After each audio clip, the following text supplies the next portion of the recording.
মালদ্বীপের বিপক্ষে হোম ম্যাচের ছোট্ট একটি ক্লিপ লক্ষ্য করুন। সোহেল রানা চার্জ করে আচমকা বলের পজিশন পায়। ওই সময় ফাহিম ও রাকিব ফরওয়ার্ড মুভমেন্ট শুরু করে অফ দ্য বল। এক্ষেত্রে ডিফেন্সের পেছনের অংশে একটা ফাঁকা জায়গা তৈরি হয়ে যায়। ফাহিম পুরো আনমার্ক ফাঁকায়।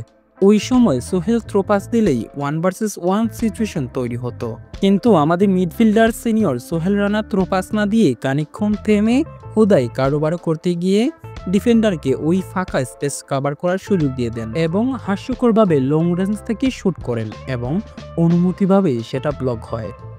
ঠিক সেম জায়গা থেকেই রিয়াল মাদ্রিদের বিপক্ষে কার্ল শটের মাধ্যমে দুর্দান্ত একটি গোল করেন লামিন ইয়ামাল। বলছি লামিন ইয়ামালের পায়ে প্রথমে ডিবোলিং করে দুইটা প্লেয়ারকে বোকা বানালেন, তারপর দুর্দান্ত একটি কার্ল শটের মাধ্যমে একটি গোল আদায় করলেন। কিন্তু সেম জায়গা থেকে আমাদের সোহেল রানা নিজেও গোল করতে পারলেন না এবং অন্যকেও গোল করার সুযোগ করে দিতে পারলেন না।